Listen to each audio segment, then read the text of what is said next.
Hello friends, स्वागत है आपका हमारे YouTube channel L N geography UGC NET JRF में। फ्रेंड्स, कैसे हैं आप लोग?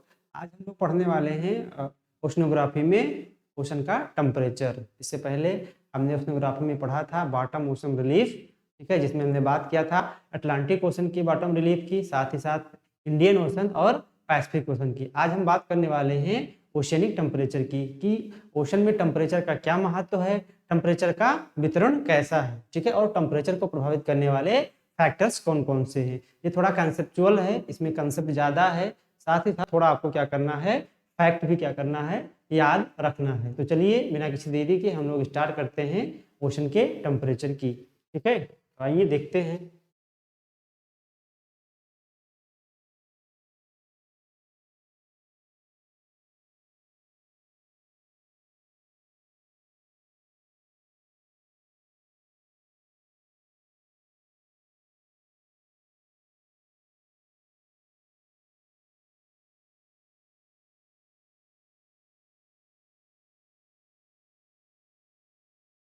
चलिए बात करते हैं ओशियनिक टेम्परेचर यानी महासागरीय तापमान, और देखते हैं कि महासागरीय तापमान क्या होता है। तो जो ओशन है, ओशन के तापमान का जो मेन सोर्स है वो क्या है हमारा, वो सन है, ठीक है। ओशन के जो टेम्परेचर है, ओशन में तापमान की बात की जाए तो ओशन में जो भी तापमान पाया जाता है उसका लगभग मोर देन 99% जो सोर्स है, मेजर सोर्स है, वो क्या है हमारा, सूर्य है, ठीक है। सूर्य से ही ओशन को सबसे अधिक मात्रा में क्या मिलता है, तापमान प्राप्त होता है। साथ ही साथ सन के अतिरिक्त जो आपका ग्राउंड सोर्स है यानी जो सेकेंडरी सोर्स है वो क्या है, जियोथर्मल एनर्जी यानी भूतापीय ऊर्जा। इसको हम लोगों ने देखा था प्लेट टेक्टोनिक्स में कि अर्थ से भी क्या मिलती है, हमें एनर्जी प्राप्त होती है, ठीक है। तो जो हमारा ओशन है, ओशन में जो टेम्परेचर पाया जाता है, जो तापमान मिलता है, उसके दो दो सोर्स हैं, जिसमें मेजर सोर्स आपका क्या है, सन है, और दूसरा जो एक नगण्य सोर्स इसको कह सकते हैं या थोड़ी बहुत मात्रा में जो ऊर्जा मिलती है वो किससे मिलती है, जियोथर्मल एनर्जी से। तापमान ओशन में अलग अलग, ओशन में अलग अलग है, ठीक है। इसके बहुत सारे फैक्टर्स आगे हम लोग देखेंगे। साथ ही जो ओशन में टेम्परेचर है वो ओशन के लिए बहुत बहुत ही महत्वपूर्ण है, क्योंकि तापमान से कहीं ना कहीं घनत्व प्रभावित होता है, इवेपोरेशन प्रभावित होता है, वाष्पीकरण प्रभावित होता है, और साथ ही साथ जो ओशन में रहने वाले जीव जंतु हैं वो भी क्या होते हैं, प्रभावित होते हैं। इसलिए ओशनोग्राफी में टेम्परेचर पढ़ना क्या हो जाता है, अनिवार्य हो जाता है, ठीक है। अब आइए देखते हैं, क्योंकि जो हमारा ओशन है, सभी ओशन में हर जगह तापमान एक समान नहीं रहता है, तो उसके क्या कारण है, तो उसके बहुत सारे क्या हैं, फैक्टर हैं, बहुत सारे क्या हैं, फैक्टर हैं जो तापमान को क्या करते हैं, प्रभावित करते हैं। तो आइए देखते हैं कि कौन कौन से ऐसे कारक हैं जो तापमान को प्रभावित करते हैं। तो पहला आपका क्या कारण है, लैटिट्यूड। क्या है, लैटिट्यूड मींस अक्षांश, यानी अक्षांश एक प्रमुख कारण है जो तापमान को क्या करता है, प्रभावित करता है। दूसरा क्या है, दूसरा है प्रिवेलिंग विंड्स, यानी जो प्रचलित हवाएं होती हैं जो कंटिन्यूअस एक ही दिशा में चलती रहती हैं, वो भी क्या करती हैं, तापमान को प्रभावित करती हैं। तीसरा क्या है, करंट्स यानी महासागरीय जल धाराएं। उसके बाद क्या है, nature of water and land, ठीक है, यानी जो जो जो जलीय भाग हैं और जो स्थलीय भाग हैं उनका क्या है, उनका नेचर डिफरेंट डिफरेंट होता है। आगे चल के अभी हम बात करने वाले हैं इस पे डिटेल से। तो उनके कारण भी क्या है, तापमान क्या होता है, प्रभावित होता है। और साथ ही साथ distribution of land and water, यानी कहीं पर इस धरातल के में जो है किसी भी अक्षांश पे या किसी भी जो है गोलार्ध में कहीं पर स्थलीय भाग ज्यादा है तो कहीं पर क्या है, जलीय भाग ज्यादा है। तो इस स्थलीय और जलीय भाग के वितरण में जो विभिन्नता पाई जाती है उसके कारण भी क्या होता है, हमारा तापमान प्रभावित होता है। तो आइए एक एक करके देखते हैं कि ये तापमान को कैसे क्या करते हैं, प्रभावित करते हैं।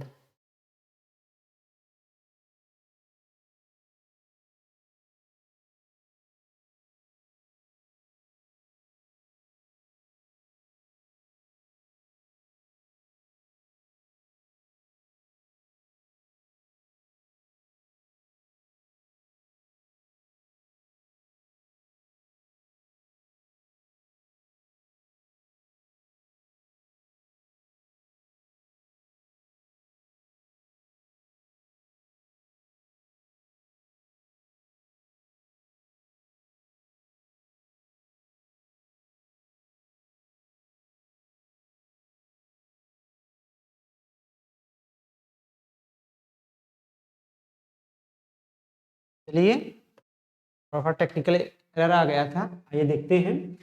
तो औसनी टेम्परेचर को प्रभावित करने वाले कारक में हम लोग पहला कारक क्या देखा था, लैटिट्यूड यानी अक्षांश। तो जैसा कि हम लोगों ने जो है हम लोग क्लाइमेटोलॉजी में इस चीज को पढ़ेंगे, ठीक है, कि क्या होता है कि जो शेप है वो क्या है, जियोइड आकार का है, यानी ये क्या है कि इक्वेटर पे थोड़ा क्या है, उभरी हुई है, बल्जी अवस्था में है, और ध्रुवीय क्षेत्रों पे क्या है, चपटी अवस्था में। किस अवस्था में है, चपटी। तो होता क्या है कि जैसे जैसे हम इक्वेटर से दूर जाते हैं, जैसे जैसे क्या होता है कि इक्वेटर से दूर जाते हैं, तो सूर्य से आने वाली जो किरणें हैं, यानी जो इंसुलेशन होता है, उसकी जो किरणों का जो सापेक्ष तिरछापन होता है वो क्या होता है, लगातार बढ़ता जाता है। ठीक है, वो क्या होता है, लगातार बढ़ता जाता है। और जब सूर्य की किरणों का तिरछापन जब बढ़ता जाता है तो होता क्या है कि इनसे जो निकलने वाली एनर्जी है वो हर जगह समान होती है। तो आप देख सकते हैं कि अगर जो वर्टिकल पड़ता है तो वर्टिकल पड़ने पर क्या होता है कि समान जो एनर्जी की इंसुलेशन आपको मिल रहा है, उससे आपको कम एरिया को क्या करना पड़ रहा है, हीटिंग करना पड़ रहा है। और इसमें भी वही एनर्जी है, लेकिन जब ये यहाँ पर पड़ता है तो इसको क्या होता है, ज्यादा एरिया को क्या करना पड़ता है, हीट करना पड़ता है। साथ ही साथ आप करना पड़ता है, ट्रेवल करना पड़ता है। यानी जैसे जैसे हम इक्वेटर से दूर जाते हैं तो सूर्य की किरणों का तिरछापन क्या हो जाता है, लगातार बढ़ता जाता है। और इन किरणों के तिरछापन होने के कारण जो एनर्जी होती है लगातार कम होती जाती है। इसलिए इक्वेटर के एरिया में टेम्परेचर हमारा ज्यादा रहता है, और जैसे जैसे पोल की साइड में शिफ्ट हो जाते हैं आपका तापमान क्या होता है, कम होता जाता है। ठीक है, तो अक्षांश भी आपने देखा कि जो लैटिट्यूड है वो किस प्रकार से तापमान को प्रभावित करता है। ठीक है, उसका सबसे मेन कारण क्या है, सूर्य की किरणों का तिरछापन। ठीक है, तो ये बात आप लोग याद रखेंगे कि लैटिट्यूड कैसे क्या करता है, तापमान को प्रभावित करता है। ठीक है, दूसरा पॉइंट आप क्या क्या है, प्रिवेलिंग विंड्स, यानी जो प्रचलित हवाएं होती हैं। प्रचलित हवाएं कैसे तापमान को प्रभावित करते हैं, इसको हम एक फिगर के माध्यम से देख सकते हैं। ठीक है, ये जो आपका है ये आपका है साउथ अमेरिका। ठीक है, क्या है, साउथ अमेरिका, ये है आपका इक्वेटर। ठीक है, मान लीजिए ये आपकी फ्लो कर रही है, कौन सी विंड्स, ये आपकी फ्लो कर रही है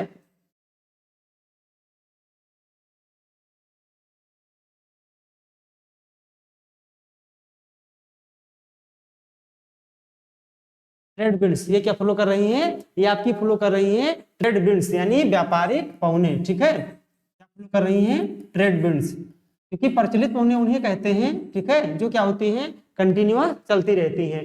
तो ये क्या हो रही है, ये यहाँ पर देखिए कि जब ये यहाँ से मूव करती हैं, यहाँ से क्या होती है, जैसे ये धरातलीय भाग है, ठीक है, ये धरातलीय भाग से यानी इधर की तरफ मूव करती है, इसको इस प्रोसेस को बोलते हैं आप शोर। क्या बोलते हैं, आप शोर, यानी अप तट। क्या बोलते हैं, अप तट। ठीक है, ऐसे यहाँ भी हो रहा है कि यहाँ से हवाएं चली तो तरफ क्या हो रही हैं, मूव कर रही हैं। तो जब ये जो सरफेस है, ठीक है, यहाँ पर ओशन है, ये प्रशांत महासागर है, तो प्रशांत महासागर से जब भी गुजरती हैं तो जो ये ऊपरी जो ओशन का जो ऊपरी लेयर है, ठीक है, उसके जल को क्या करती है, ये मूव कराती रहती है। ठीक है, जो महासागर में जो जल मूव करता है उसका सबसे मेन रीजन क्या होता है, यही ट्रेड विंड्स होती हैं। क्या कर रही हैं कि जिसे ये यहाँ से जलीय भाग पे एंटर करती हैं, तो जो इसके तटीय भाग का जो जल होता है, ठीक है, ये क्या करती है,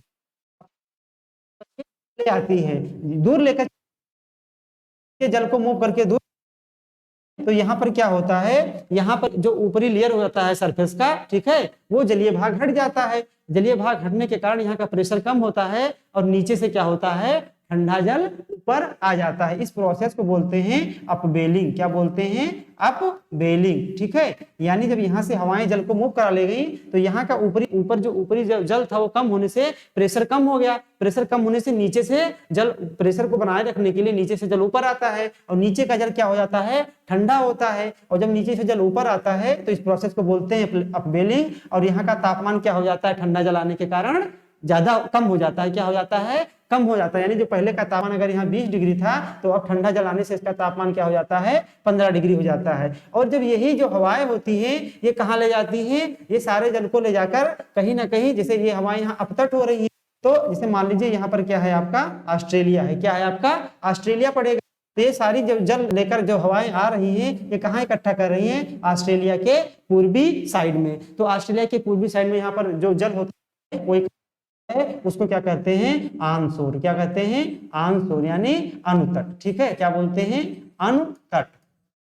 क्योंकि यहाँ पर हवाएं क्या करती थी, जल को मूव कराती थी और जमा कहाँ करती थी, के किनारे भाग में। तो आपको पता है जो सरफेस होता है ओशन का, उसका ऊपरी लेयर ज्यादा गर्म होता है, तो वो गर्म जल को बहा कर दी ऑस्ट्रेलिया के क्षेत्र में, और जब ऑस्ट्रेलिया के पूर्वी क्षेत्र में जमा कर दी तो यहाँ का तापमान हो जाएगा 20 डिग्री। यानी जो ऑनशोर हुआ, ऑफशोर हुआ, ऑफशोर के कारण तापमान कम हो गया इसके किनारे का, और जहां पर ऑफशोर हुआ यानी अब अनुतट हुआ, ठीक है, यानी यहाँ पर जहां पर ऑफशोर हुआ था यहाँ पर तापमान क्या हो गया था, कम हो गया, इसलिए अब बेलिंग होना स्टार्ट हो गया था। पर जो अनुतट होता है, ऑनशोर होता है, वहां पर जल जमा से वहां का तापमान क्या हो जाता है, बढ़ जाता है। ठीक है, क्या हो जाता है, बढ़। ठीक है, तो ये आपने देखा कि किस जो प्रचलित हवाएं हैं यानी प्रिवेलिंग विंड है वो तापमान को कम या ज्यादा करती हैं। वो प्रोसेस क्या होता है आप भी यहाँ पर देख चुके हैं। ठीक है, तो ये रहा आपका प्रिवेलिंग विंड की प्रिवेलिंग विंड क्या होती है, हवा जो महासागरीय तापमान है उसको कैसे प्रभावित करती है। ठीक है, अगला है आपका करंट्स। करंट्स क्या होती हैं, जलधाराएं। अगला जो चैप्टर में हम पढ़ेंगे, ठीक है, आने वाले 1-2 दिन में करंट्स को पढ़ेंगे तो वहां पर समझेंगे कि देखेंगे होता है कहीं पर गर्म जलधाराएं और कहीं पर क्या चलती हैं, ठंडी जलधाराएं चलती हैं। इन जलधाराओं के चलने के पीछे का कारण जानेंगे, लेकिन इनका प्रभाव क्या होता है, इनका प्रभाव ये होता है कि इक्वेटर से कुछ क्या होती है, जैसे मान लीजिए कि ये आपका क्या है, ये आपका 0 डिग्री है और ये 90 डिग्री है। ठीक है, ये 90 डिग्री है, तो जो 90 डिग्री से यानी हाई लेटीट्यूड से लो लेटीट्यूड की ओर जो धाराएं बहती हैं वो होती हैं ठंडी धाराएं। क्या होती हैं, ठंडी धाराएं। और जो लो लेटीट्यूड से हाई लेटीट्यूड की तरफ बढ़ती हैं उनमें अधिकांश धाराएं क्या होती हैं, गर्म जलधाराएं होती हैं। क्या होती हैं, गर्म जलधाराएं होती हैं। तो ये क्या करती हैं, ये सागर के तापमान को क्या करती हैं, मेंटेन करती हैं, यानी बराबर बनाए रखती हैं। हाई लेटीट्यूड से ठंडी जलधाराएं जो है इक्वेटर की तरफ आती हैं और यहाँ के तापमान को क्या करती हैं, थोड़ा सा कम कर देती हैं, और चलती हैं वो तापमान को वहां जाके थोड़ा सा बढ़ा देती हैं, और इस प्रकार बहुत ज्यादा ना तो तापमान ज्यादा होने को पाता है ना तापमान बहुत ज्यादा कम आता है। ठीक है, यानी जहां भी गर्म जलधाराएं चलेंगी वहां का तापमान क्या होगा, बढ़ जाएगा, और जहां पर ठंडी जलधाराएं चलेंगी वहां का तापमान सागरों का क्या हो जाएगा, कम हो जाएगा। ठीक है, तो अभी आपने देखा क्या कि धाराएं क्या होती हैं, कैसे तापमान को कम या ज्यादा करती हैं, इसको आपने समझ लिया है। ठीक है, है आपका nature of water and land, यानी जो आपका वाटर है यानी जल है उसका नेचर अलग है, और जो आपका लैंड है उसका नेचर अलग है। कैसे नेचर अलग है, क्योंकि एक होता है स्पेसिफिक हीट, ठीक है, विशिष्ट ऊष्मा।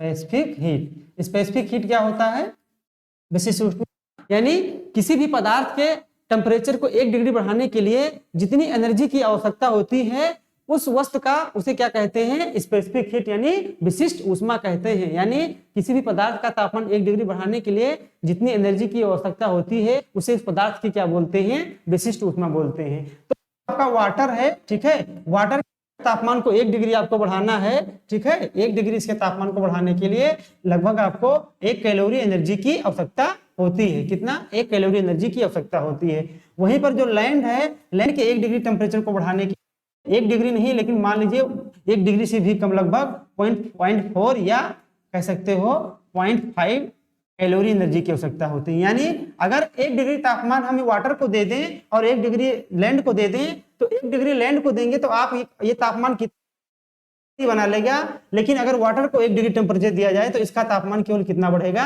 1 डिग्री बढ़ेगा। कितना बढ़ेगा, 1 डिग्री बढ़ेगा, क्योंकि वाटर को जो है गर्म होने के लिए ज्यादा एनर्जी की आवश्यकता होती है और लैंड को गर्म करने के लिए बहुत ही कम, यानी उसके आधे के बराबर एनर्जी की आवश्यकता होती है। यानी अगर कहीं पर जो है जो लैंड है, ठीक है, लैंड और वाटर को सेम एनर्जी मिल रहा है तो लैंड क्या होगा, जल्दी गर्म होगा, और जो आपका जो वाटर है वो क्या होगा, देर से गर्म होगा, क्योंकि वो एनर्जी को क्या करता है, एब्जॉर्ब कर लेता है। यानी वो देर से गर्म होगा और देर से क्या होगा, ठंडा होगा। तो इसका कारण क्या है, उसकी विशिष्ट ऊष्मा, यानी जो नेचर है, ठीक है, ये पहला नेचर में क्या अंतर आ गया, विशिष्ट ऊष्मा का, यानी विशिष्ट ऊष्मा में अंतर होने के कारण जो जल होता है वो ज्यादा देर से गर्म होता है, देर से ठंडा होता है, और जो स्थल होता है वो तुरंत गर्म होता है और तुरंत क्या हो जाता है, यानी जल्दी गर्म होता है, जल्दी ठंडा हो जाता है। कारण स्पष्ट है, उसकी विशिष्ट ऊष्मा। विशिष्ट ऊष्मा क्या होती है आप लोग समझ गए होंगे। एक तो नेचर ये होता है, दूसरा नेचर ये होता है कि जो आपका ये स्थल भाग है यानी ये लैंड वाला एरिया है, क्या है आपका वाटर वाला एरिया है। ठीक है, क्या है आपका वाटर वाला एरिया है।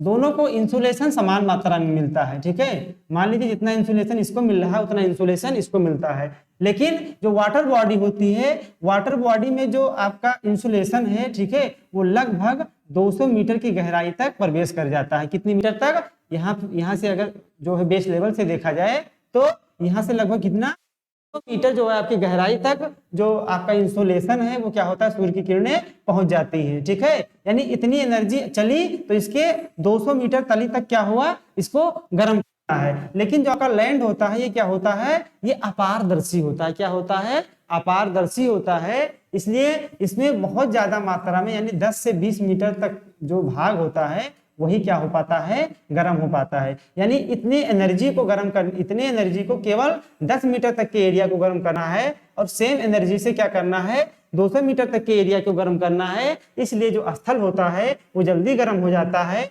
और वो देर से गर्म होता है। ठीक है, यानी इसको 200 मीटर तक गर्म करना पड़ता है क्योंकि सूर्य की किरणें जो जल की सागरों की गहराई में 200 मीटर तक क्या कर सकती हैं, प्रवेश कर जाती है। इसी को क्या बोलते हैं, फोटिक जोन भी बोलते हैं। क्या बोलते हैं? फोटिक जोन यानी प्रकाशित मंडल। तो दूसरा नेचर क्या हो गया, इसके जो है इंसुलेशन के भेदन की क्षमता के आधार पे हमने देखा। ठीक है, कि दोनों की क्षमता क्या है, अलग अलग है। तीसरा पॉइंट अगर नेचर में देखा जाए तो स्थल क्या होते हैं, एक जगह पे स्थिर होते हैं। ये क्या होते हैं, फिक्स्ड होते हैं, ये मूव नहीं करते हैं। ये क्या करना है, ये मूव करता रहता है। ठीक है, मान लीजिए अभी इतना तापमान इसको क्या कर दिया, खूब गर्म कर दिया, लेकिन अचानक से मूव करके यहाँ चला आया और यहाँ पर ठंडा पानी चला आया, यानी ठंडा पानी चला आया, तो ये पुनः क्या हो गया, ठंडा हो गया। लेकिन ये क्या है, जो भी इसको एनर्जी मिल रही है वो उतना हीट हो रहा है, लेकिन ये कहीं क्या हो, मूव नहीं कर रहा है। ये ज्यादा गर्म होगा और ये उतना तेजी के साथ गर्म नहीं होगा। ये इसका तीसरा नेचर हो गया। ठीक है, चौथा नेचर की बात किया जाए तो एक गुण होता है परावर्तन का। क्या होता है? परावर्तन का, यानी रिफ्लेक्शन का। तो जो आपका स्थल होता है ये क्या होता है, थोड़ा खुरदरा टाइप।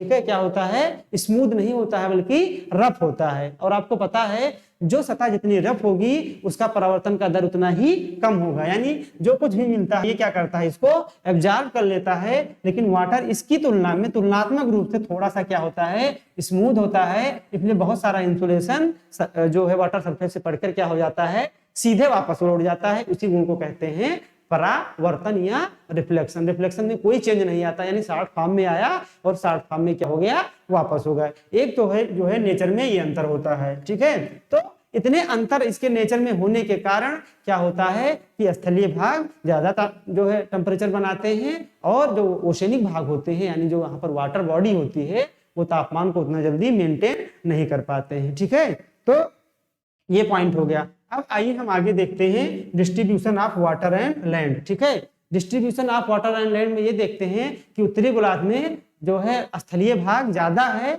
जिसके कारण वहां पर क्या है, तापमान ज्यादा होता है, और दक्षिणी गोलार्ध में स्थलीय भाग कम है, इसलिए वहां का तापमान क्या होता है, ज्यादा होता है। ठीक, सॉरी कम होता है। क्या होता है, कम होता है, क्योंकि आपने देखा अभी कि वाटर और लैंड का नेचर दोनों क्या है, अलग अलग होता है। ठीक है, अब आइए हम इसके आगे बात करते हैं कि देखते हैं इसका डिस्ट्रीब्यूशन। ठीक है, किसका, टेम्परेचर का डिस्ट्रीब्यूशन। चलिए देखते हैं।